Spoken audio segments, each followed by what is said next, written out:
दोस्तों आज जो कॉमिक्स हम पढ़े हैं उसका नाम है अंधे कुएं का राक्षस। यह मनोज कॉमिक्स वालों की कहानी है, तो पढ़ते हैं इसको। अंधे कुएं का राक्षस। कामाक्षीपुर के राजा जयदेव में यूं तो सभी गुण थे, पर एक दुर्गुण भी था। वह यह कि वह जिद्दी बहुत थे। बात सही हो या गलत, बस जिद पर अड़ जाते थे और अपनी गलत बात भी सही करवा कर रहते थे। एक दिन रात्रि के द्वितीय प्रहर में जब वह अपनी महारानी ऐश्वर्य लक्ष्मी के साथ रंग महल में थे, तो कहीं से गिद्दड़ के बोलने की आवाज सुनाई दी। अरे, यह रात्रि में शेर कहाँ गरज रहा है? महाराज आप भ्रम में, यह शेर नहीं गिद्दड़ की आवाज है। महारानी ऐश्वर्य लक्ष्मी की बात सुन राजा चौंक कर बोले, महारानी तुम्हारा भी पराई यह है कि हम शेर और गिद्दड़ की आवाज में अंतर नहीं समझते। नहीं नहीं महाराज, मैं ऐसी जरूरत कैसे कर सकती हूँ? नहीं महारानी, हमारी बात काटकर तुमने ठीक नहीं किया। अब इस बात का फैसला होकर ही रहेगा कि आवाज गिद्दड़ की थी या शेर की। अगर तुम्हारी बात सही निकली तो मैं कामाक्षीपुर से 25 वर्ष के लिए बाहर चला जाऊंगा, और अगर मेरी बात सही निकली तो मैं तुम्हें 25 वर्ष के लिए कामाक्षीपुर से बाहर अज्ञातवास में रहना पड़ेगा। महाराज, ये आप क्या कह रहे हैं? तुम जानती हो महारानी, हम एक बार जिस बात को मन में ठान लेते हैं फिर उसे पूरी करके रहते हैं। ओह, यह तो अच्छा नहीं हुआ। महाराज की बात सही निकल निकल ही नहीं सकती, क्योंकि वास्तव में गिदड़ ही बोला था। अब क्या होगा? दोनों ही अवस्थाओं में हार मेरी ही होगी।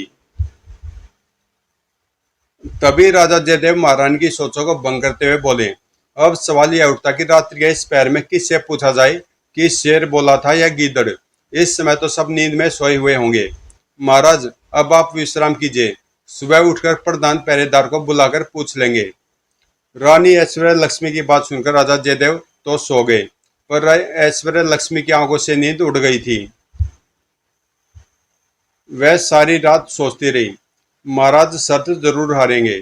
शर्त हारने के बाद 25 वर्ष के लिए उन्हें कामाक्षीपुर से बाहर अज्ञातवास पर जाना होगा। अगर राजा अज्ञातवास पर चले गए तो 25 वर्ष तक राजकार्य कौन संभालेगा? मैं मुंह अंधेरे में उठकर प्रधान पहरेदार शेर सिंह के पास जाऊंगी और उसे यह समझा दूंगी कि जब महाराज जयदेव उससे यह पूछे कि रात गिद्दड़ बोला था या शेर, तो वह महाराज से कहे कि रात शेर बोला था। प्रजा और राज्य की खुशी की खातिर मुझे अपनी खुशी का त्याग करना ही होगा। और भोर होने से पहले ऐश्वर्य लक्ष्मी प्रधान पहरेदार शेर सिंह से मिलने चल दी। शेर सिंह महारानी ऐश्वर्य लक्ष्मी को अपने सम्मुख देख बौखलाकर बोला, महारानी जी आप यहाँ और इस समय? शेर सिंह, हमने अर्धरात्रि के बाद गिद्दड़ के बोलने का स्वर सुना था, जबकि महाराज जिद कर रहे हैं कि वह स्वर शेर का था। तुम ही बताओ, रात कौन बोला था? प्रधान पहरेदार ने एक पल सोचा, फिर बोला, महारानी जी रात शेर तो नहीं, हाँ गिद्दड़ जरूर बोला था। लेकिन महाराज के सामने तुम यही कहोगे कि रात शेर बोला था। हम इस कार्य के लिए तुम्हें पुरस्कार देंगे, पर ध्यान दे महाराज को इस बात का पता न चले। प्रातः होने पर राजा जयदेव ने प्रधान पहरेदार शेर सिंह को अपने कक्ष में बुलवाकर पूछा, शेर सिंह, हम तुमसे यह पूछना चाहते हैं कि रात शेर बोला था या गीदड़? सोच समझकर जवाब दो। महाराज, निसंदेह रात शेर ही बोला था। शेर सिंह का उत्तर सुन महाराज महारानी से मुखातिब होकर बोले, सुन लिया महारानी, तुम हार गई। अब तुम 25 वर्ष के लिए अज्ञातवास पर जाने के लिए तैयार हो जाओ। जो आ गया महाराज, कल प्रातः मैं कामाक्षीपुर से चली जाऊंगी। कहते कहते महारानी का गला रूंध आया और आंखें बरस पड़ी। लेकिन राजा जयदेव को महारानी के आंसुओं पर तरस नहीं आया। जो हमसे बहस करता है उसका यही अंजाम होता है। इतना कह महाराज कक्ष से चले गए। महाराज के जाने के बाद शेर सिंह, लो यह तुम्हारा पुरस्कार है। बस इतना ध्यान रखना कि महाराज को इस बात का पता कभी नहीं चलना चाहिए कि हमने तुमसे झूठ बुलवाया था। जो आ गया महारानी जी। शेर सिंह मोहरों की थैली लेकर चला गया। दूसरे दिन प्रातः, महाराज मुझे आशीर्वाद दीजिए, मैं 25 वर्ष के लिए कामाक्षीपुर से जा रही हूँ। महारानी तुम जा रही हो, तुम्हें विदा करते में दुख हो रहा है। और यह क्या महारानी, तुमने अधिकांश आभूषण क्यों उतार दिए और कपड़े भी सादे पहन लिए? हमने ऐसा तो नहीं कहा था। महाराज, मैं 25 वर्ष के लिए यह सारा सुख ऐश्वर्य यहीं छोड़े जा रही हूँ। यदि भगवान ने चाहा और मेरी किस्मत में हुआ तो 25 वर्ष पश्चात पुनः आभूषण व राजसी वस्त्र आप ही के हाथों से ग्रहण करूंगी। इतना कह महारानी कक्ष से बाहर की ओर चल दी। ठहरो महारानी, हम कोचवान से कहकर रथ तैयार करवाते हैं, वह तुम्हें जहां तुम कहोगी छोड़ देगा। नहीं महाराज, मैं पैदल ही चली जाऊंगी। और महारानी ऐश्वर्य लक्ष्मी राजमहल से निकल पैदल ही एक और चल दी। अरे महारानी ऐश्वर्य लक्ष्मी, पता नहीं महारानी कहाँ जा रही है। महारानी ने अपनी यह क्या दशा बना रखी है। महारानी ऐश्वर्य लक्ष्मी कई दिन तक अनवरत पैदल चलती रही। चलते चलते वह कैलाश वन में स्थित महर्षि सदानंद के आश्रम में जा पहुंची। गुरुदेव, मेरा प्रणाम स्वीकार कीजिए। सौभाग्यवती रहो देवी, तुम कौन हो और यहाँ कैलाश वन में क्या कर रही हो? सूरत से तो तुम कुलीन घराने की लगती हो। तब महारानी ऐश्वर्य लक्ष्मी ने सारी बात बता दी। सारी बात सुन महर्षि कठोर स्वर में बोले, जिद्दी जयदेव ने तुम्हें महल से निकालकर अच्छा नहीं किया। गुरुदेव, महाराज जयदेव जैसे भी हैं मेरे पति हैं, उनकी खुशी में ही मेरी खुशी है। तब महर्षि सदानंद ऐश्वर्य लक्ष्मी से बोले, बेटी, तुम्हारे विचार सुनकर मुझे बड़ी प्रसन्नता हुई। तुम मेरे आश्रम में रहकर समय व्यतीत करो, यह मेरा अहोभाग्य है गुरुदेव। और इस प्रकार महारानी ऐश्वर्य लक्ष्मी महर्षि सदानंद के आश्रम में ही रहने लगी। महारानी प्रातःकाल उठकर दूर सरोवर से पानी लाती, आश्रम की सफाई करती और उसके उपरांत स्नान करके पूजा अर्चना करती। उनके कठोर साधना से प्रसन्न होकर एक दिन महर्षि ने कहा, एक महारानी होकर तुम सारा दिन काम में लगी रहती हो बेटी, तुमने तो आश्रम की काया ही बदल दी। हम तुम्हारी मेहनत से प्रसन्न हैं, मांगो जो चाहे मांग लो। गुरुदेव, मैं गर्भवती हूँ। मैं चाहती हूँ कि मेरी कोख से ऐसा तेजस्वी पुत्र उत्पन्न हो जो अपने पिता का नाम रोशन करे। तुम्हारी मनोकामना अवश्य पूरी होगी बेटी, हम तुम्हें आशीर्वाद देते हैं। और कुछ ही माह बाद एक सुंदर पुत्र को जन्म देने के बाद, गुरुदेव, यह सब आपके आशीर्वाद का परिणाम है। लीजिए, बालक को लीजिए। लाओ बेटी। नवजात शिशु को गोद में लेते महर्षि बोले, बेटी, तुम्हारा यह पुत्र बहुत बलवान व निडर बनेगा और राजा जयदेव के नाम को रोशन करेगा। इसके मस्तक की रेखाएं बड़ी ही अच्छी हैं। गुरुदेव, आज अगर राजा जयदेव को पता चलता कि वह पिता बन गए हैं तो वह कितने प्रसन्न होते। महारानी ऐश्वर्य लक्ष्मी को उदास देख, बेटी, जब महर्षि वाल्मीकि के आश्रम में सीता माता की कोख से लव कुश ने जन्म लिया था तो मर्यादा पुरुषोत्तम राम को भी तो पता नहीं था कि वह पिता बन गए हैं। दिल छोटा न कर, सब ठीक हो जाएगा। हम इसका नाम जलकर्ण रखेंगे। और महर्षि सदानंद ने शिशु का नाम जलकर्ण रख दिया। जलकर्ण जब 1 वर्ष का हुआ तो एक सेठ महर्षि सदानंद के आश्रम में आया। गुरुदेव प्रणाम, मैं कंचनपुर का सेठ उदयवीर हूँ। जीते रहो, कहो कैसे आना हुआ? गुरुदेव, मैं व्यापार के सिलसिले में विशालपुर गया था, वहां से वापस आते हुए रास्ते में आपका आश्रम दिखाई दिया तो आपके दर्शन करने चला आया। आपने ठीक ही किया, आज आप यहीं विश्राम आश्रम में करें। अब कल प्रातः अपने घर के लिए रवाना होना। वृद्ध महर्षि सदानंद की बात सुनकर सेठ उदयवीर सिंह सहर्ष आश्रम में रहने को तैयार हो गया। रात्रि को भोजन करने के पश्चात सेठ उदयवीर सिंह एक कुटिया में सो गया। और प्रातः होने पर, गुरुदेव, मैं जब से आया हूँ इस स्त्री को सारा कार्य करते हुए देख रहा हूँ, कौन है यह? बेटा, यह किस्मत की मारी है, रानी होकर भी इसे कुटिया में रहना पड़ रहा है। फिर महर्षि सदानंद ने महारानी ऐश्वर्य लक्ष्मी की दुख भरी कहानी सेठ उदयवीर को बता दी। रानी ऐश्वर्य लक्ष्मी की असलियत जानने के बाद, गुरुदेव, अगर आप बुरा न माने तो एक बात कहूँ? कहो बेटा। गुरुदेव, मेरे केवल 2 पुत्र हैं, पुत्री कोई नहीं है। अगर आप आज्ञा दें तो मैं ऐश्वर्य लक्ष्मी को अपनी पुत्री बनाकर साथ ले जाऊं। मेरे बेटे को बहन की कमी बहुत अखरती है। तुम्हारा विचार उत्तम है बेटा। यहाँ जंगल में ऐश्वर्य लक्ष्मी को पूरी सुख सुविधा नहीं मिल पाती। वह नाजों में पली हुई है, तुम खुशी से ऐश्वर्य लक्ष्मी को ले जा सकते हो। बेटी, सेठ उदयवीर सिंह तुम्हें अपनी बेटी बनाकर अपने साथ ले जाना चाहते हैं। जाओ, जलकर्ण को लेकर इनके साथ चली जाओ, जैसी आपकी आज्ञा गुरुदेव। और महारानी ऐश्वर्य लक्ष्मी उन्हें नन्हे जलकर्ण को लेकर सेठ उदयवीर के साथ चल दी। घर पहुंच सेठ उदयवीर अपनी पत्नी से बोला, लो सेठानी, तुम्हारे लिए एक बेटी ले आया हूँ और यह तुम्हारा देवता जलकर्ण है। आओ बेटी आओ। तभी सेठ उदयवीर के दोनों पुत्र विजयवीर व अजयवीर भी वहां आ गए। पिताजी ये कौन है और ये नन्हा बच्चा कौन है? बेटे यह तुम्हारी बड़ी बहन ऐश्वर्या लक्ष्मी है। अब हर वर्ष रक्षाबंधन पर तुम्हारी कलाई सुनी नहीं रहा करेगी। ऐश्वर्या लक्ष्मी तुम्हें राखी बांधा करेगी और ये नन्हा तुम्हारा भांजा है। माँ की बात सुनो उदयवीर व अजयवीर की खुशी का ठिकाना नहीं रहा। आहा, हम मामा बन गए। अगले दिन, माँ आज से घर का सारा काम काज मैं किया करूंगी। बेटी के रहते माँ काम करे ये अच्छा नहीं लगता। नहीं बेटे, तेरे पिता ने मुझे सब कुछ बता दिया है।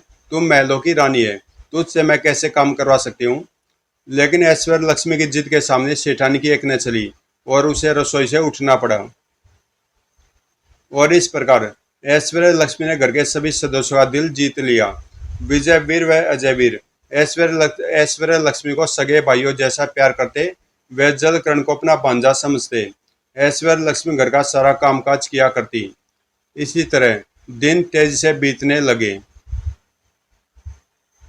धीरे धीरे 24 वर्ष गुजर गए। सेठ उदयवीर सिंह व सेठानी वयोवृद्ध हो गए। एक दिन सेठ उदयवीर ने अपने बेटों को बुलाकर कहा, बेटा अब मैं बूढ़ा हो गया हूँ। अब तक व्यापार में मैंने तुम दोनों का मार्गदर्शन किया, पर अब तुम दोनों को अलकापुरी नगरी के लिए जलपोत में सामान लाद कर अकेले जाना है। पिताजी, अगर आप आज्ञा दे तो हम जलकर्ण को भी अपने साथ यात्रा पर ले जाएं। जलकर्ण साथ रहेगा तो हमारा मन भी लगा रहेगा। ठीक है, जलकर्ण को भी अपने साथ ले जाओ, वह भी तुम लोगों के साथ घूम आएगा। और दूसरे दिन विजयवीर व अजयवीर जलकर्ण को साथ ले जलपोत पर सामान लाद कर अलकापुरी की ओर चल दिए। इधर विजयवीर और अजयवीर के जाते सेठ उदयवीर की तबीयत एकाएक बिगड़ गई। बेटी ऐश्वर्या लक्ष्मी, लगता है मेरा आखिरी समय आ गया है। पिताजी, ये आप क्या करें? मैं भी वैद्य जी के पास जाकर औषधि लाती हूँ। नाथ। तभी सेठ उदयवीर की दोनों पुत्र वधुएं भी वहां आ गई। लेकिन सेठ जी ऐश्वर्या लक्ष्मी से कह रहे थे, नहीं बेटी, वैद्य जी को बुलाने की कोई जरूरत नहीं है। तुम मेरी बात ध्यान से सुनो। 1 वर्ष पश्चात तुम कामाक्षीपुर राजा जयदेव के पास चली जाओगी। तुम्हारा 25 वर्ष का अज्ञातवास पूरा हो जाएगा। कामाक्षीपुर जाकर तुम अपने दोनों भाइयों अजयवीर व विजयवीर को नहीं भूलोगी। मुझसे इस बात का वादा करो। पिताजी, मैं वादा करती हूँ कि मैं अपने दोनों भाइयों को कभी नहीं भूलूंगी। ऐश्वर्या लक्ष्मी के वचन देते ही उदयवीर सिंह ने एक हिचकी ली और उसके प्राण पखेरु उड़ गए। यह देखकर वृद्ध सेठानी ने लंबी चीख मारी और सेठ उदयवीर के शव पर गिर पड़ी। ऐश्वर्या लक्ष्मी सेठानी को उठाने के लिए आगे बढ़ी, लेकिन अरे माँ का शरीर तो ठंडा हो रहा है। लगता है पिताजी की मृत्यु का सदमा माँ झेल नहीं पाई और यह भी पिताजी के साथ साथ स्वर्गवासी हो गई। हाय, यह क्या हो गया? घर पर तो पिताजी के दोनों बेटों में से कोई नहीं है और बदकिस्मती से उनका कोई पोता भी नहीं है। उफ, अब दाह संस्कार कौन करेगा? बू। तब ऐश्वर्या लक्ष्मी रोते रोते बोली, पिताजी और माँ जी का दाह संस्कार मैं करूंगी। मुझे कभी भी उन्होंने बेटों से कम नहीं समझा। आप करेंगी? और फिर ऐश्वर्या लक्ष्मी ने सेठ उदयवीर व उनकी पत्नी का दाह संस्कार किया।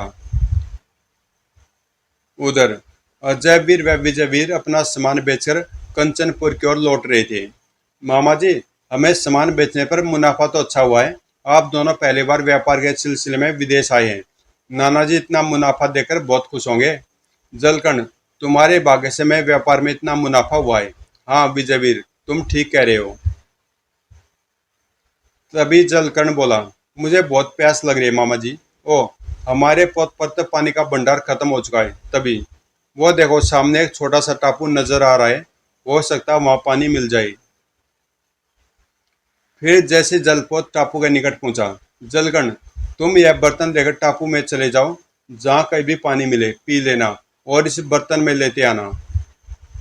आप चिंता न करिए मामा जी, मैं बस यह गया और वह आया। और फिर जलकर्ण कलश से जल की खोज में टापू की ओर चल पड़ा। जल्दी वह टापू में पहुंच नजरों से ओझल हो गया। जलकर्ण टापू में भी थोड़ी दूर गया था कि अरे, उस कुएं की मुंडेर पर वह कौन लड़की खड़ी हुई है? अगर वह कुएं में गिर गई तो? अगले पल, ओ लड़की, कौन हो तुम और कुएं की मुंडेर पर क्यों खड़ी हो? गिर जाओगी। जलकर्ण चिल्लाता हुआ कुएं की ओर दौड़ पड़ा। जबकि जलकर्ण की आवाज सुनकर लड़की ने चौंक कर जलकर्ण की ओर देखा और फिर कुएं में छलांग लगा दी। जलकर्ण यह सब देखकर अक्का बक्का रह गया। अरे, लड़की तो स्वयं ही कुएं में कूद गई, यह क्या चक्कर है। फिर जैसे वह कुएं के निकट पहुंचा, अरे, कुएं की मुंडेर पर रतन जड़ी जूती शायद उसी लड़की की है। जलकर्ण ने कुएं में जाकर देखा, पर उसे पानी के सिवाय वहां कुछ दिखाई न दिया। कहीं यह कोई मायावी लड़की तो नहीं थी। जरूर यह कुआं भी कोई मायावी कुआं है। थोड़ी देर बाद उसकी विचार तंद्रा भंग हुई तो, ओ, विजय वीर व अजय वीर मामा जी मेरी प्रतीक्षा कर रहे होंगे, मुझे वापस चलना चाहिए। और जलकर्ण पानी पिए बिना ही रतन जड़ी जूती साथ लेकर वापस लौट पड़ा। जलकर्ण के जलपोत पर पहुंचने पर, अरे यह क्या, कलश खाली। जलकर्ण बेटे, तुम पानी तो पी आए। नहीं मामा जी, एक पानी का कुआं टापू में मिला तो था, पर मैं वहां से बिना पानी पिए ही लौट आया। क्यों? तब अजयवीर और विजयवीर को मायावी लड़की के बारे में बताता हुआ जलकर्ण बोला, और मामा जी, उस लड़की के दाएं पैर की रतन जड़ित जूती कुएं की मुंडेर पर पड़ी रह गई। मैं उस जूती को उठाकर अपने साथ ले आया। रतन जड़ित जूती जरा दिखाना तो।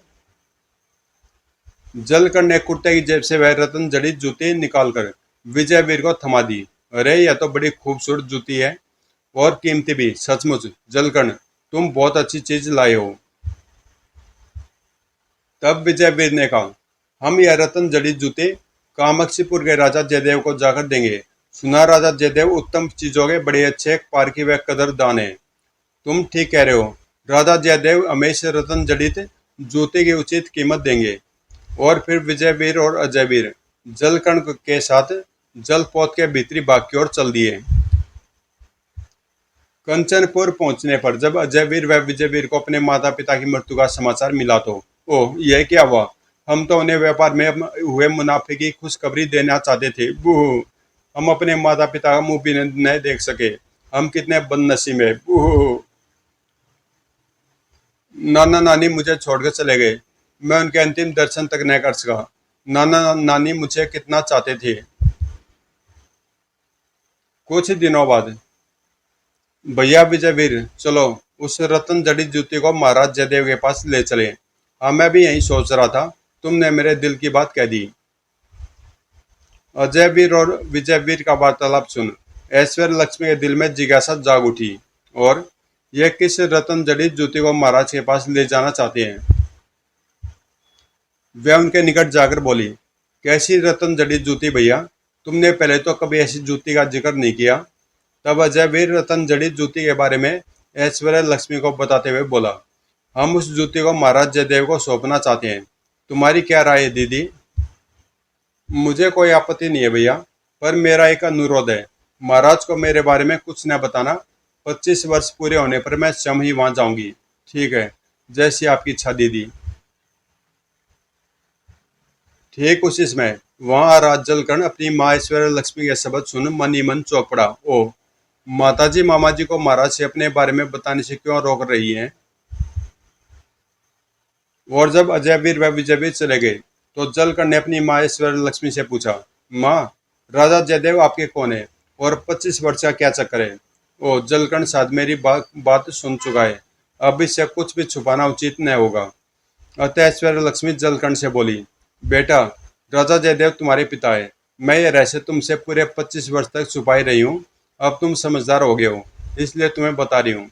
क्या राजा जयदेव मेरे पिता हैं? फिर मामा जी के यहाँ क्यों रह रहे हैं।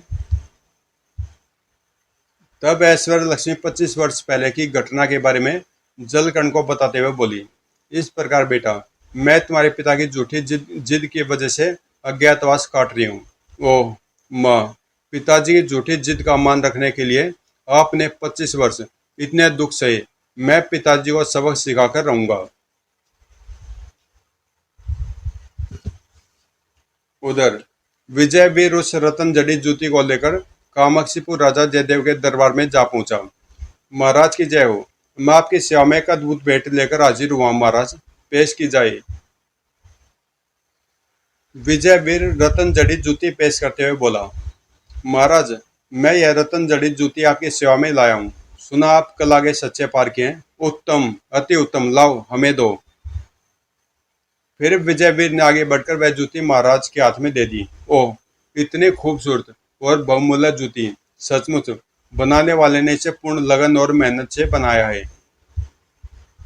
और फिर बेशक तुम एक नायाब चीज लाए हो। आपने सही पहचाना महाराज, यह जूती है ही इतनी सुंदर। विजयवीर को उस रतन जड़ित जूती के बदले में राजा जयदेव ने 5,000 स्वर्ण मुद्राएं दी। जब विजयवीर स्वर्ण मुद्राओं की थैली लेकर दरबार से जाने लगा तो अचानक राजा जयदेव ने उसे टोका। ठहरो विजयवीर, तुम सिर्फ दाएं पैर की जूती लाए हो, हमें ऐसी बाएं पैर की जूती भी चाहिए। महाराज, यह तो बहुत ही मुश्किल है। कुछ भी हो, जाओ जाकर बाएं पैर की जूती भी लाओ, वरना हम तुम्हें दंडित करेंगे। महाराज, आप मुझे 15 दिन का समय दीजिए, मैं दूसरी जूती लाने की पूरी कोशिश करूंगा। और राजा जयदेव से 15 दिन की मोहलत लेकर विजयवीर मुंह लटकाए दरबार से बाहर निकल गया। विजयवीर को मुंह लटकाए महल के बाराती देख, क्या बात है भाई साहब, आप इतने उदास क्यों हैं? लेकिन विजयवीर ने कोई उत्तर नहीं दिया। घर पहुंचकर विजयवीर उदास सा अपने कमरे में जा लेटा। क्या बात है जी, आपकी तबीयत तो ठीक है न? तभी अजयवीर, ऐश्वर्य लक्ष्मी और जलकर्ण को विजयवीर के कमरे में बुला लाया। क्या बात है भैया, तुम उदास क्यों हो? तुम्हें मेरी कसम, सच सच बताओ। क्या बताऊं बहन, बड़ी मुश्किल में पड़ गया हूँ। फिर विजयवीर ने सारा वृतांत कह सुनाया। सारी बात सुन जलकर्ण हंसते हुए बोला, ओ मामा, आप तो बेकार उदास हो रहे हैं। राजा जयदेव से जाकर कहिए कि यह मोची नहीं है जो उन्हें जूतियां ला ला कर देते रहे। फिर भी अगर वह जिद करे तो उनसे कहना कि उचित धन दे तो हम बाएं पैर की रत्न जड़ी जूती ला सकते हैं, अन्यथा नहीं। यह तुम क्या कह रहे हो बेटा?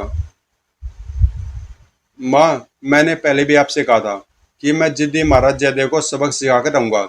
मैं भी उन्हीं का बेटा हूँ। अब देखना मैं उन्हें कैसे सबक सिखाता हूँ। यह ठीक नहीं जलगण, वह तुम्हारे बड़े हैं, वह तुमसे बड़े हैं और तुम्हारे पिता हैं। लेकिन जलकर्ण अपनी माँ की बात को अनसुनी करते हुए विजयवीर से बोला, मामा, आप शीघ्र राजा जयदेव के पास जाइए और जैसा मैंने कहा वैसा ही कीजिए। ठीक है बेटा, तुम जिद करते हो तो चला जाता हूँ। जलकर्ण की जिद देख, ओ मेरे भगवान, यह क्या हो रहा है? बेटा बाप से भिड़ने की सोच रहा है। लेकिन प्रकट में ऐश्वर्य लक्ष्मी चुप ही रही। उसी दिन विजयवीर फिर राजा जयदेव के राज दरबार में पहुंच गया। महाराज की जय हो। तुम तो हमसे 15 दिन का समय मांग कर गए थे, फिर इतनी जल्दी कैसे लौट आए? तब विजयवीर ने कहा, महाराज, हम जाति है मोची नहीं है, फिर भी आप दूसरी जूती के लिए जिद कर ही रहे हैं, तो उसके लिए हमें धन की आवश्यकता पड़ेगी। धन की तुम चिंता नहीं करो, जितना धन तुम चाहो राजकोष से ले जा सकते हो। इतना कह राजा जयदेव ने महामंत्री को आदेश दिया कि वे विजयवीर को 5,000 स्वर्ण मुद्राएं राजकोष से दिलवा दें। इस जूती की वजह से तो हमारे भाग्य ही खुल गए। इतना धन तो हम व्यापार में पूरी जिंदगी भी न कमा पाते। और जब विजयवीर धन लेकर अपने घर पहुंचा, ओ, तो महाराज ने आपकी मांग स्वीकार कर ली। क्यों न करते? दूसरी जूती हासिल करने की जिद जो उन पर सवार है। ठीक है मामा जी, मैं उनकी जिद अब जरूर पूरी करूंगा। अब हमें उसी टापू पर चलना चाहिए जहां मुझे कुएं की मुंडेर पर पहली रतन जड़ी जूती मिली थी। हम कल ही उस टापू की ओर चल देंगे। भगवान करे कि बाएं पैर की रतन जड़ी जूती भी कुएं पर मिल जाए, वरना घबराओ नहीं मामा, भगवान सब ठीक करेंगे। और दूसरे दिन जलकर्ण अपने दोनों मामाओं के साथ जलपोत द्वारा उस टापू के किनारे पर जा पहुंचा। मामा, लंगर डाल दो और मेरे साथ चलो, मैं भी लंगर डालकर आता हूँ। ठीक है। और अजयवीर के लंगर डालकर आते ही वे टापू की ओर चल पड़े। आप दोनों मेरे पीछे पीछे आइए। ठीक है बेटा। कुछ दूर जाने के बाद वह रहा कुआं। भगवान का लाख लाख शुक्र है कि हम सही जगह पर पहुंच गए। और फिर तीनों तेजी से कुएं की ओर बढ़ गए। लेकिन कुएं के पास पहुंचकर कुआं तो वही है, पर उस दिन वाली लड़की कहीं नजर नहीं आ रही है। अब क्या हुआ? उस लड़की को कैसे ढूंढे? तुमने बताया था कि उस दिन उसने कुएं में छलांग लगा दी थी। जलकर्ण कुछ सोचकर बोला, मैं कुएं में छलांग लगाकर उस मायावी लड़की को ढूंढने जाता हूँ। आप दोनों यहीं मेरा इंतजार कीजिए। बेटा, कुएं में कूदना खतरे से खाली नहीं है। तुझे कुछ हो गया तो महेश्वर लक्ष्मी को क्या जवाब देंगे? आप घबराइए नहीं, मुझे कुछ भी नहीं होगा। इतना कह जलकर्ण कुएं में कूद गया। विजय वीर व अजय वीर चिल्ला पड़े, अरे यह तो सचमुच ही कूद गया। भैया, यह तो गजब हो गया, अब क्या होगा? फिर दोनों वहीं कुएं के पास बैठकर जलकर्ण के लौटने की प्रतीक्षा करने लगे। उधर जलकर्ण जब नीचे पहुंचा, अरे यह तो कोई गुप्त रास्ता मालूम देता है। चलकर देखता हूँ ये सीढ़ियां कहाँ जाती हैं। मन ही मन निर्णय कर जलकर्ण सीढ़ियां उतरने लगा। और सीढ़ियां उतरकर जब वह नीचे पहुंचा, आश्चर्य, कुएं के अंदर इतना भव्य महल। मन ही मन हैरान जलकर्ण महल में दाखिल हो गया। थोड़ी ही देर बाद, वो वही लड़की है, इसी की तो मुझे तलाश थी। जैसे वह लड़की के निकट पहुंचा, तुम? मैं तुम्हारी तलाश में यहाँ आया हूँ। आखिर तुम कौन हो और यह महल किसका है? मैं राजा चंद्रसेन की पुत्री हेमलता हूँ। यह बकरासुर दानव का महल है। बकरासुर ने मुझे यहाँ यहाँ कैद कर रखा है। लेकिन तुम कौन हो और यहाँ कैसे पहुंचे? आज से कुछ दिन पहले मैं इस टापू पर पानी पीने उतरा था। मैं पानी की तलाश में कुएं के पास पहुंचा तो तुम दिखाई दी। तुम मुझे देखकर कुएं में कूद गई। जल्दबाजी में तुम्हारे दाएं पैर की जूती कुएं की मुंडेर पर ही रह गई। मैं उस जूती को अपने साथ ले गया। ओ, तो तुम ही हो, वह नौजवान हो। हाँ, मैं वही हूँ। और अब तुम्हारे बाएं पैर की जूती लेने आया हूँ। मेरा नाम जलकर्ण है। यहाँ आकर तुमने अच्छा नहीं किया जलकर्ण। कुछ ही देर में बकरासुर दानव यहाँ आने वाला है। वह तुम्हें खा जाएगा। इस समय वह कहाँ गया है? तब हेमलता ने जलकर्ण को बताया, बकरासुर सुबह सुबह होते ही पृथ्वी पर चला जाता है और वहां पर मनुष्यों को मारकर खाता है। शाम होते ही वह वापस लौट आता है। वह बहुत ही क्रूर है। वह कौन से रास्ते से पृथ्वी पर जाता है?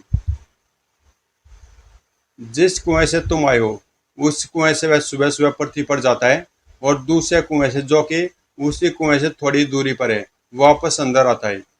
इसका मतलब यह हुआ कि बकरासुर दानव एक कुएं से जाता है और दूसरे कुएं से वापस लौटता है। फिर तो मेरे दोनों मामा जी की जान बच गई। तुम्हारे मामा जी?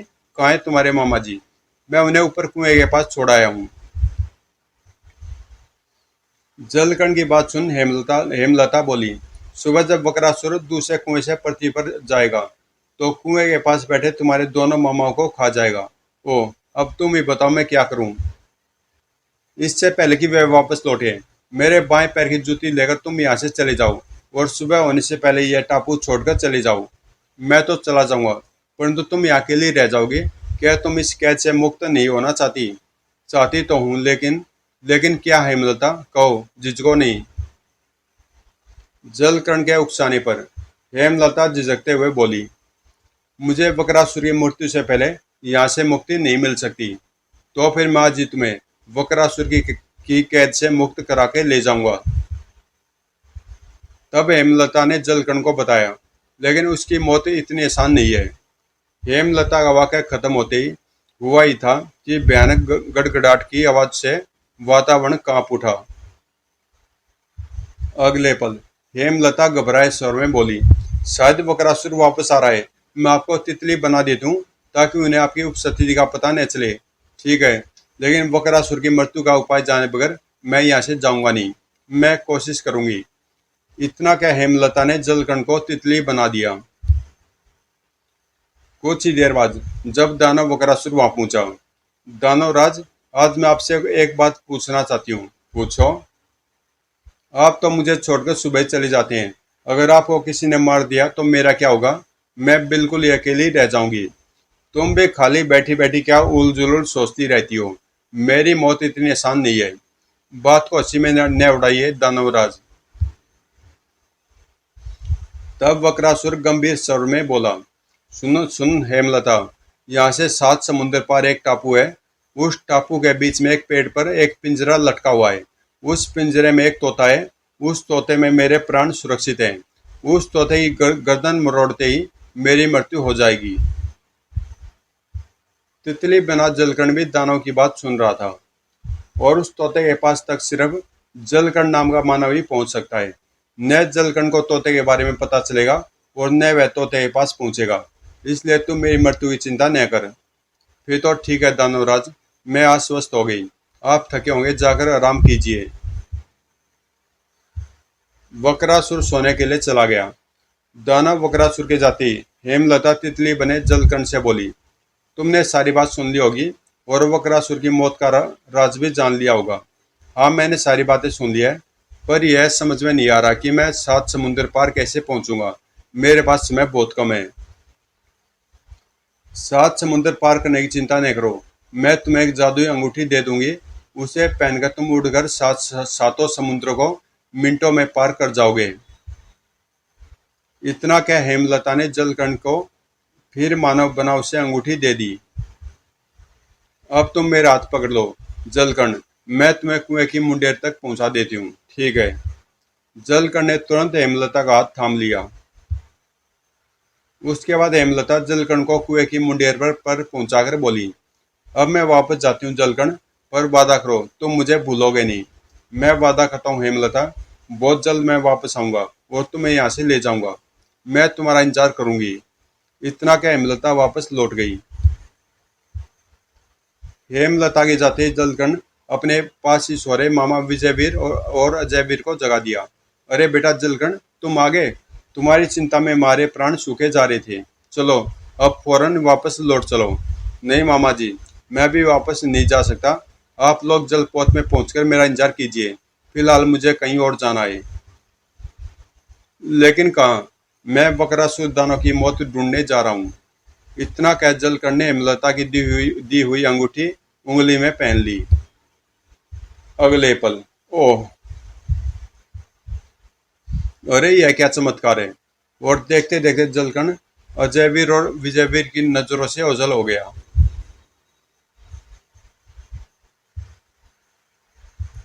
क्या जलकण बकरासुर को मार सका?